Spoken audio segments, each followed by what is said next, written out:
the good life lets you hide all the sadness you feel. You won't. Hey everybody, welcome back to my kitchen. Cooking Italian with Joe. Today we are making pizza. So I got my flipper, authentic Italian pizza flipper. You don't need one of these, but awesome. And we're going to make pizza margherita. So let me throw my little prop over on the side. Pizza margherita, I thought what I'd do with you guys today is show you how to make it right from start to finish. So I'm going to make a homemade dough. Homemade dough is always the best. Ideally, if you're doing a homemade dough, a day is really nice. It's really a 2-day process because you want the dough to set for a day in the refrigerator. And what that does is allows the yeast, the enzymes to break down, gives the dough a little bit better flavor. But that's all right if you don't. If not, you're going to need about 3-4 hours to let the dough to rise and then spread it on a sheet. So either way is good. So what do I have here as far as ingredients go? So we've got 5 cups of flour. We talked about this before. Anytime you're making, I would say any bread, any dough, you want to use unbleached, non-enriched flour, organic flour if possible. Okay, so that's what we have here. We have five cups of flour, which is great, right? We got 1/2 cup of olive oil. We've got 1.5 tablespoons of sugar. We've got 1 tablespoon of salt. We have 2 cups of warm water. I get a lot of emails on that when we're talking about water and yeast and so forth. You don't want water cold because it won't activate the yeast. If you have it too hot or hot, water where you can't hold your finger under the water, it's gonna kill the yeast. So what we want is essentially warm water. We're gonna take 2 packets of yeast and a little bit of Italian vino, okay? And I'm gonna show you why. It's kind of a nice little trick. So that being said, we want to activate the yeast. So rule number 1, anytime you're making bread or any type of dough, you're going to activate the yeast. What you're going to do is you're going to put the yeast in the warm water. And I love that smell. You can smell that, in bread or any type of beer or any type of dough. And then remember, yeast like to eat sugars. So in the goal there, we want to take our sugar and we want to mix our sugar right in the water, okay? And you don't want to put salt in there because it can kill the yeast. You don't want to put alcohol in there right now because it can kill the yeast. You want to activate the yeast. So we got 2 packets of yeast. We're going to stir it around. You're going to let it set about 5 minutes. And what that'll do is that'll start to activate, okay? That being said now, we've got our salt and our 5 cups of powder. So 1 tablespoon of salt with our flour. We're going to put that in there. We've got 1/2 cup of olive oil.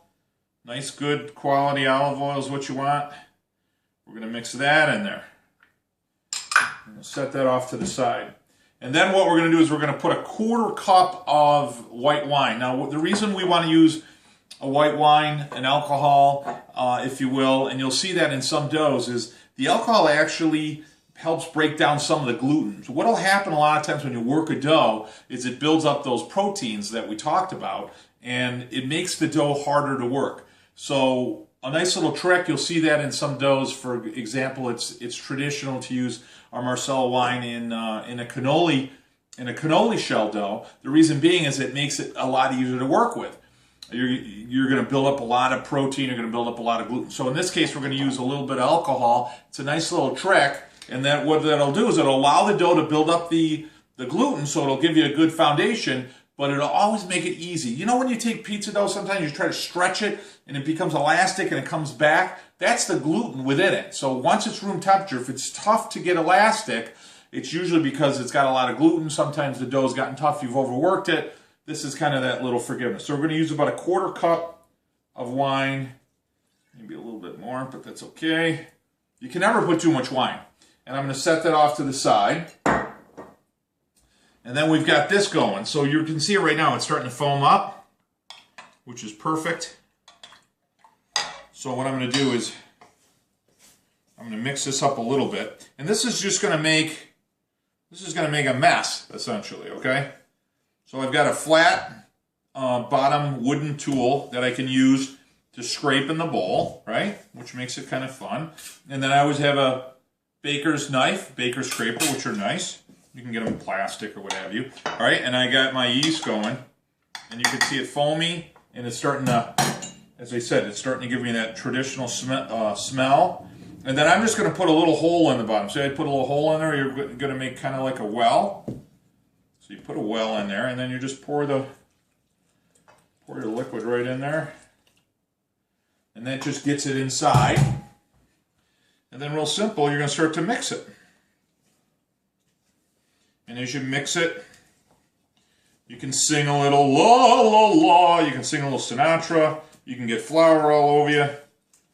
It usually takes me 2 to 3 minutes into the mixing process before I get covered with flour. It's almost always. Now this dough is going to be a little bit wetter. This one might be a little bit, oh, that's beautiful. There you go. And you're just going to mix it. And just keep mixing. And what will happen is that as it makes that mess, see how it's starting to mix up really nice? It's going to start to form a dough. So like I talked a little bit about the gluten, it's actually going to start to form a foundation like a ball, okay? And that's a good thing. And you can feel it, how it's kind of warm. See, that's almost perfect. So what I'm going to do is I'm going to take my scraper and I'm going to scrape off my tool. I love my baker scraper, right? So we're pretty much done with my tool. Now I want to empty this out on my work surface. I want to take a little bit of flour and I'm going to just put that over the top of the work surface, okay? It's like a little flour. That way it won't stick. And I'm going to take this, and it doesn't even appear to be that sticky right now. And I'm going to and I love making breads. I love making doughs. And once you start to get the knack, it becomes a lot easier. They become a lot more fun. Now, I will tell you, on a pizza dough, we've got a couple of challenges. One, we don't want to mix it too much. We don't want to knead the dough too much, because what's going to start to happen is it's going to get too tough. Now, this is a little bit, I can tell just by touching it, it's just a little bit of a wet dough. So I'm going to need to add a little bit more flour, and that's okay. And when I say that, when you touch it, you can actually feel moisture, and it almost becomes a little bit too tacky. So let me mix it a little bit. And then what you're going to do after you work the dough, and I wouldn't work it more than 5 minutes, is you're going to let the dough rest. You constantly hear that. You want to let the dough rest. Why? Because you're building up these bands of elastin and these bands of gluten, which are very elastic.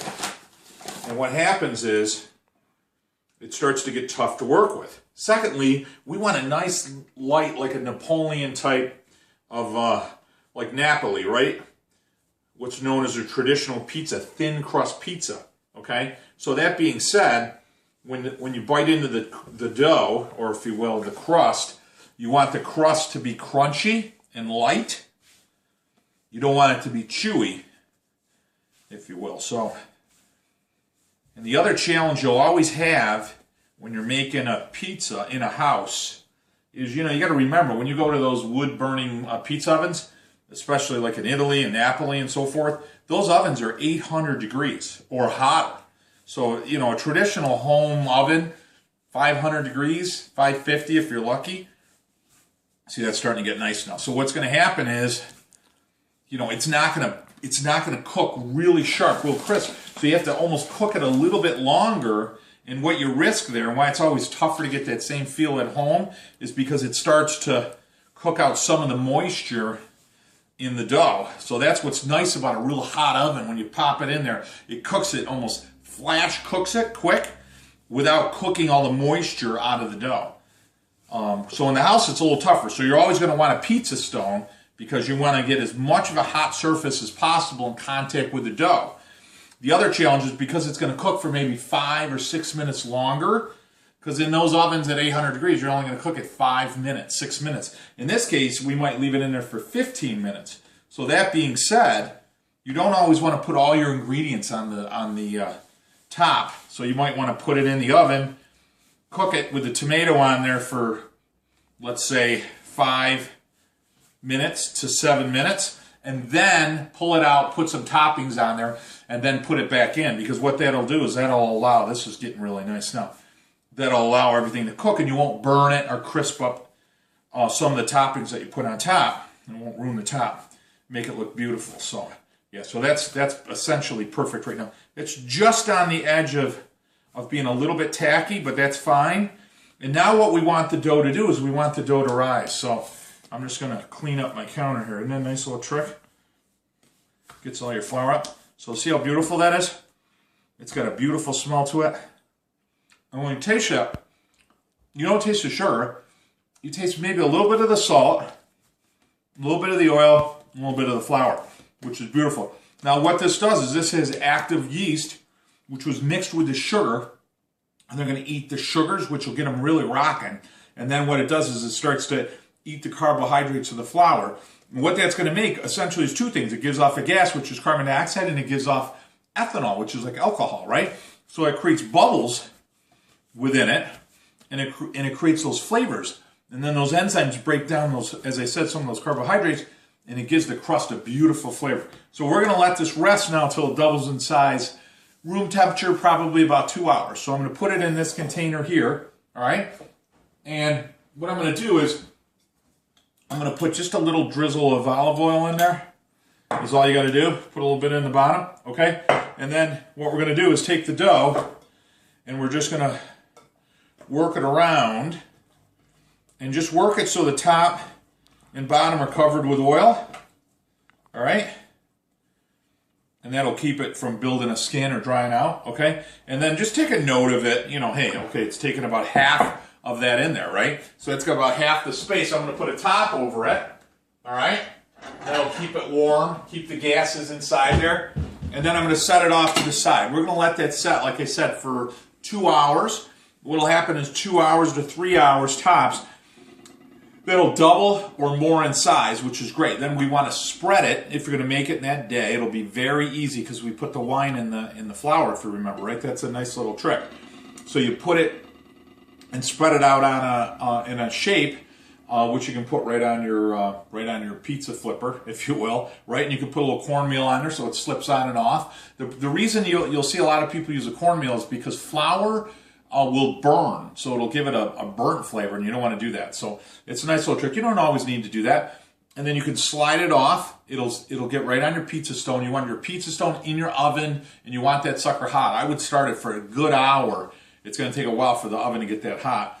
And you'll spread it out. You're going to let it rise for 15 or 20 minutes. Put your toppings on there. We're going to put it in the oven. Cook it, like I said, for 7 minutes or so. Pull it out. Put a few other toppings on top. Put it back in. Let it cook for a little bit longer. Oh my God, it's going to be unbelievable. Nice and easy. So we're going to let this set. I'll talk to you guys in a few minutes. Okay, guys, welcome back. It's been 3 hours. So just to give you an idea, when we talk about something doubling in size, look how awesome that is. Isn't that awesome? So the yeast are at work, right? So that's a double in size, and that's making carbon dioxide and ethanol. So when you hear about things fermenting, that's what it's making, and that's what you can smell. And if you guys, with pizza dough, oh, that is absolutely perfect. Just literally best dough I've ever made. Unbelievable. I wish you guys could taste it and smell it. So here's our dough. So I'm going to put that out on the table. I'm going to cut it up. We can get probably 3 decent-sized pizzas, or you can make some personal pizzas. So we're going to try to make 3 decent-sized pizzas. I'll show you how to make one, okay? So I got that going. And just a heads up, we're going to take some flour. As I said, I'm going to spread it on the work surface. But getting into our sauce, a real simple sauce is what I did today. You can go with a crush. You can make your own fresh crush. I took Cento puree tomatoes is what I did here. I put salt, I put pepper, I put olive oil, I put my Italian seasonings in there, and what I always do is heat up a little olive oil with garlic so I can get that flavor of garlic in there. I put that in there, oregano, thyme, basil, and I mix that up. And that's just a perfect sauce that we're going to use for the top of our pizza, which is great. So you can make something simple. You can buy your own pizza sauce if you want. I like to do that. I get a little bit better control. This is a buffalo mozzarella. I'll tell you what I'm doing here is I'm straining it. I put saran wrap over the top. It's been straining about an hour or two. And you can see just that liquid. Why it's important to do that is because when you put certain cheeses, ricotta cheese or whatever, on top of anything or utilize it, there's a lot of water in there.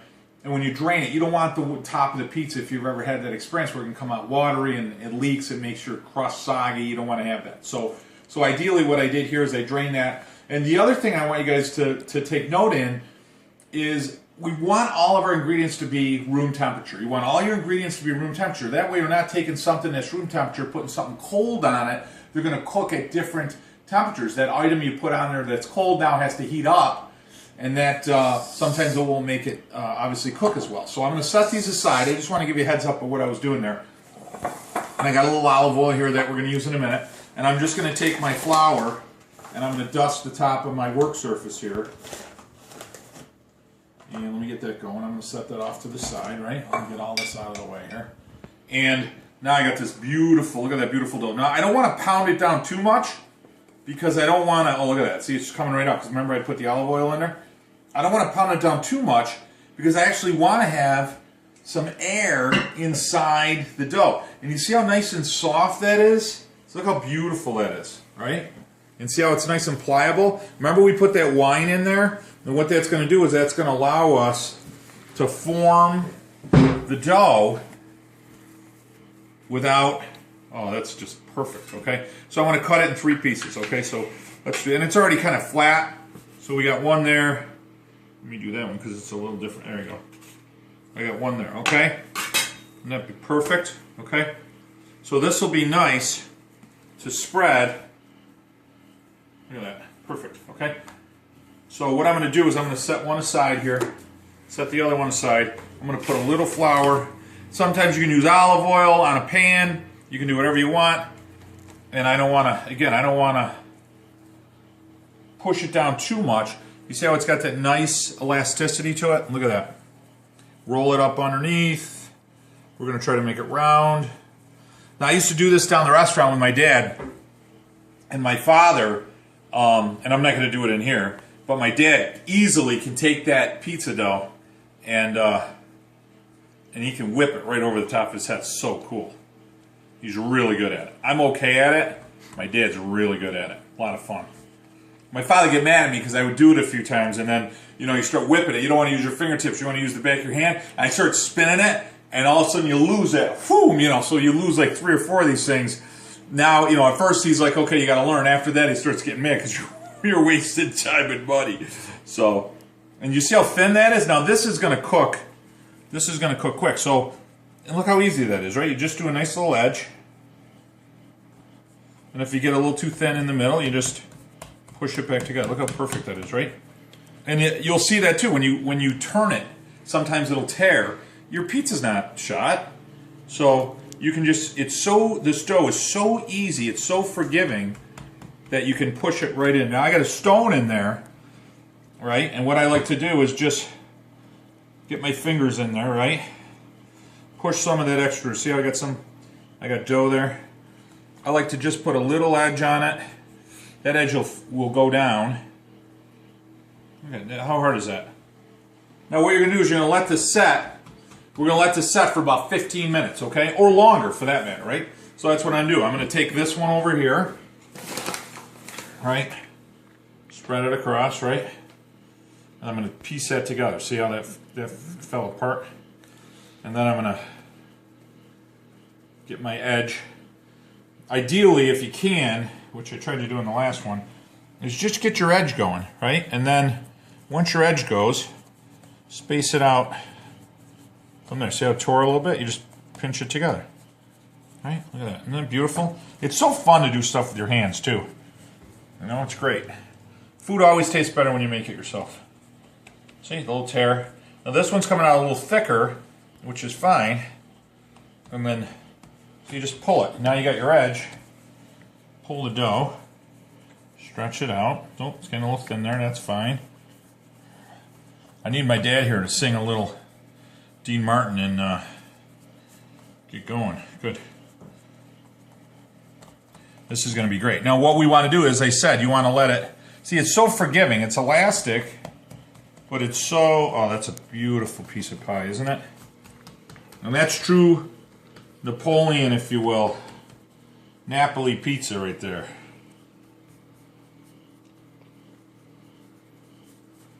I say Napoleon, it's really perfect right there. Beautiful, look how nice that is. Stretch it right out. Have fun with it, you know? Not gonna make a mess. See how, and you're fine. I'm gonna do one more. And I'm going to let these guys set for 15 minutes, 20 minutes. You can go longer. It's nice room temperature. My oven's going. Remember about setting that oven. I've got my mozzarella. I'm going to move all this out of the way. I wasn't going to do all three of these, but I'm having so much fun. What the hell? So, I got my mozzarella draining, right? I got basil leaf. What do you need? You need a little salt and pepper. That's it. A little Parmesan, which we're going to do freshly ground, if you will, shredded. So you got your Neapolitan. But in Napoli, what you're going to do is you're going to take your pizza and you're going to fold it. And a lot of times they'll fold it or almost roll it. And that's very common. And you'll see that in Rome and anywhere else. But when you talk about the pizza from Napoli, it's a thin crust. You know, you get into that whole argument of what's better. They're both awesome, in my opinion. So again, you just hit that edge, right? Which we had when we started. One's a little bigger than the other one. That's perfect. Beautiful. Let's stretch that baby out a little bit. Great. Right? How beautiful that is. Perfect. So I'm going to let these rest for 15 minutes. I got my little edge going, right? And they're going to rise. This one's rising a little bit right now, right? Because they're still active. The yeast is still active. And then we'll let these guys rise. And then I'll meet back with you guys in a few minutes. And then we're going to spread them, put them on the tray, slide them in there. Life's going to be beautiful. Talk to you guys in a bit. Okay, guys. Rule number one, don't wear a black shirt when you're cooking pizza with white flour because it gets all over your shirt. So I think we've got our dress looking good here. So let's go. What I've got is I got the stone. I took the hot stone out. So be careful. There's no forgiveness on an oven that's 500 degrees. Just to give you a heads up, I'm going to put a little bit of olive oil on the pizza. What I like to do, and then just spread it with a spoon. Oh, that smells good. Nothing better than like bread and olive oil, right? So you're going to put that across. That's just going to give it a nice little flavor, which is going to work itself in to the dough. And then what we're going to do is we're going to take our pizza sauce. Now again, all I did is I took Cento pureed tomato sauce, okay? Or Cento pureed tomatoes is what I'm trying to say. And I'm just going to spread that right over the top, okay? And then you're just going to hit it. Now, I like to do that little lip on the edge of the pizza, if you remember. And that way it just gives you that guide so the sauce, your oil, your cheese, everything doesn't work its way out. I like how the oil kind of mixes with the sauce right there. I love that. It's all going to mix itself or marry itself together. Whoop. Got a little bit of an overflow. That's perfect. Oh, that smells good too. So I'm just going to spread that right across. How perfect is that? Right? Now remember, the oven's not going to be as hot as you need it to be to make that thin crust pizza. So we don't want to load the top full of toppings because they're gonna overcook. Okay, so we're going to throw cheese. Okay, guys. So once you're set, what you're going to do is you're going to take that stone. That's hot. Okay, you're going to set it right in the oven, which is 500 degrees. You're going to get it all the way to the back. Okay, close her up, ready to go. And then what we're going to do is we're going to set our timer. About 7 to 10 minutes. Okay. And once we get our timer set, very important. Many a pizza has been lost because the timer has not been set. I can remember my father yelling many times in different languages. Sometimes it's English, sometimes Italian, and sometimes languages I never understood when the pizza would burn. Usually it'd be my brother. So set the timer. That way you don't forget about it. We're going to get it out about 7 minutes. We're going to put our toppings on it. We're going to put it back in. You don't want to cook it more than, that 15 minutes, 16 minutes, because what starts to happen is the moisture in the dough will start to cook out. It'll start to steam off. And the problem with that is the dough's then, it'll often look normal. It'll look normal, but it'll be really dry, almost like cardboard, and it's terrible. So, okay? So I'll talk to you guys in a couple minutes. Ready, guys? All right. This looks great. Great air guitar, but sometimes when you, at home, when you flip it through there, it doesn't come off. So what I'm going to do is we've got that stone. Now, oh my God. Smell. It's unbelievable. Remember, no forgiveness, 500 degrees, okay? So you touch that. You can always tell somebody that cooked in the weekend when they got that burn edge, right? So there it is. Look at that, baby. Is that absolutely beautiful? So I'm going to put that right on my granite. Slide that puppy back in. Oh my gosh, is that beautiful? The crust, oh, come on right over here. Look at that crust. Look how perfect it is, see? It's got that nice crunch to it on the outside. It's nice and loose right on the stone.